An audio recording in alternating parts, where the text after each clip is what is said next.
Movie की शुरुआत होती है और हमें दिखाया जाता है वर्ल्ड वार 2 का खौफनाक समय। साल 1944। पूरी दुनिया खून और बारूद की आग में जल रही थी। हर तरफ सिर्फ मौत की तबाही का मंजर था। इसी बीच हमें एक अनजाने आइलैंड पर एक हादसा दिखाया जाता है। एक अमेरिकन पायलट हैंक का प्लेन यहाँ पर क्रैश हो जाता है। मौत बिल्कुल उसके सामने खड़ी थी, लेकिन किस्मत ने उसे जिंदा छोड़ दिया। वो अभी अपनी सांसें समेट ही रहा था कि अचानक आसमान से एक और प्लेन गिरता है। ये प्लेन रूस का था। उसका पायलट भी जिंदा बच जाता है।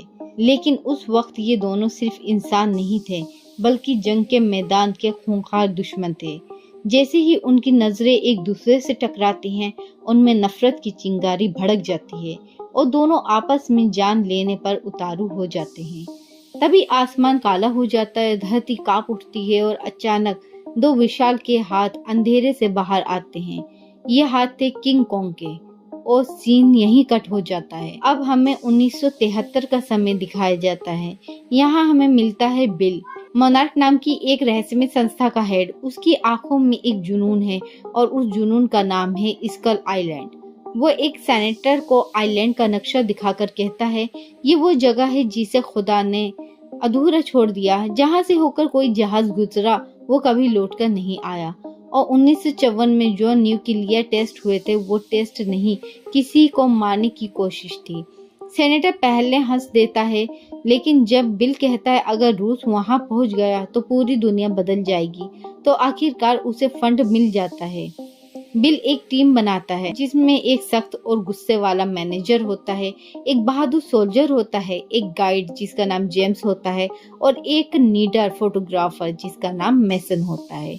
इन चारों की एक टीम बनाई जाती है। सभी का मिशन एक ही था, स्कल आइलैंड की सच्चाई दुनिया को दिखाना। आइलैंड पर पहुंचते ही चारों तरफ खामोशी और रहस्य का साया होता है। डर और बेचैनी सबके दिलों पर चढ़ी हुई थी, लेकिन असली तूफान तब आया जब उन्होंने वहां पर बम गिराना शुरू किया। धरती हिल उठी जैसे आइलैंड खुद दर्द में कर्रा रहा हो, और फिर आसमान से एक पेड़ उनकी हेलीकॉप्टर पर गिरता है और वहां प्रकट होता है किंग कॉन्ग। उसकी आंखों में गुस्सा था, आग थी और इंसानों के लिए मौत का पैगाम। मेजर आदेश देता है फायर। गोलियों की बौछार शुरू होती है, लेकिन गोलियों के सामने कांग की दहाड़ गूंज उठती है। कई सोल्जर वहीं मारे जाते हैं और इंसानों की टीम बिखर जाती है। एक तरफ बिल और मैनेजर और दूसरी तरफ जेम्स और मैसन। मेजर का गुस्सा फूट पड़ता है। वो कहता है हमें यहाँ क्यों लाए हो। बिल टूटे हुए दिल से बताता है, मैं अकेला था जिसने इस क्रिएचर को अपनी आंखों से देखा। सबने मुझे पागल कहा, मेरा मजाक उड़ाया। आज मैं साबित करना चाहता हूँ कि मैं पागल नहीं हूँ। ये दुनिया असली दानवों से भरी है और अगर हमने इन्हें नहीं रोका तो ये इंसानों को मिटा देंगे। उसकी आंखों में आंसू थे, लेकिन मेजर के कानों में सिर्फ खतरा और बदला गूंज रहा था। आगे जंगल में मौत हर कोने से निकल रही थी। एक सोल्जर पर हमला करती है जॉइंट स्पाइडर। किंग की लड़ाई ऑक्टोपस से होती है, एक घायल बेफेलो जिसे कॉन्ग अपनी ताकत से बचाता है, और जमीन से निकलते स्कल क्रशर कॉन्ग के खतरनाक दुश्मन होते हैं। हर कदम कदम पर सिर्फ खून, डर और रहस्य था। इसी बीच जेम्स और मेसन कबीले वालों से मिलते हैं। वहां उन्हें मिलता है एक बूढ़ा आदमी, वही अमेरिकी पायलट जो 1944 में गिरा था। उसकी आंखों में सालों का दर्द था। वो बताता है स्कल कॉलर ने मेरी रूसी दोस्त को मार डाला और अब तुम्हारे बमों की वजह से ये दानव बाहर आ गए हैं। सिर्फ कॉन्ग ही हमें बचा सकता है। अगर कॉन्ग मरा तो हमारी हिफाजत कौन करेगा। उसके ये शब्द सुनकर मेसन का दिल कांप उठता है। उसे एहसास होता है कि कॉन्ग दुश्मन नहीं बल्कि रक्षक है, लेकिन मेजर अंधे गुस्से में था।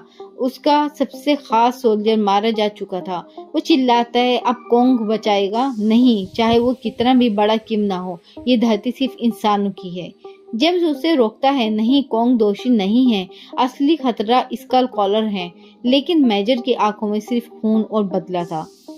कॉन्ग उनके साथ लड़ता है और आखिर में कहानी फिर क्लाइमेक्स पर आ जाती है। नदी के किनारे आग और बमों से घिरा घायल कॉन्ग जमीन पर गिर चुका था। मेजर मुस्कुराता है, अब खत्म कर दो इसे। तभी धरती कांपती है और सामने आता है सबसे बड़ा स्कल कॉलर। जंग शुरू हो जाती है, मौत बनाम मौत। कॉन्ग फिर स्कल कॉलर की टक्कर इतनी भीषण थी कि पूरा आइलैंड गूंज उठा। सोल्जर बलिदान देते हैं, खून बहाते हैं, लेकिन कॉन्ग हार नहीं मानता। मेसन चीखते हुए फ्लेयर गन चलाती है, लेकिन खुद पानी में गिर जाती है। कॉन्ग पूरी ताकत से कॉलर को हराता है, मेसन को बचाता है और उसे धीरे से इंसानों की टीम के पास छोड़ देता है। सुबह की पहली किरणों के साथ खून से लथपथ लेकिन विजयी कॉन्ग खड़ा होता है। उसकी आंखों में नफरत नहीं, बल्कि मासूमियत और दर्द था, जैसे कह रहा हो, मैं दुश्मन नहीं, मैं इस धरती का पहरेदार हूँ। आखिरकार इंसान बोट में बैठकर लौट आते हैं। मोनार्क कंपनी जेम्स और मेसन को अपने साथ शामिल कर लेती है और वो बूढ़ा पायलट बरसों बाद अपने परिवार से मिलता है। उसकी आंखों में बहते आंसू सबके दिल को छू जाते हैं और यहीं पर मूवी की एंड हो जाती है। तो दोस्तों, आपको ये मूवी कैसी लगी हमें कमेंट करके ज़रूर बताएं, और अगर आप इस चैनल पर नए हैं तो प्लीज़ वीडियो को लाइक करें, चैनल को सब्सक्राइब करें।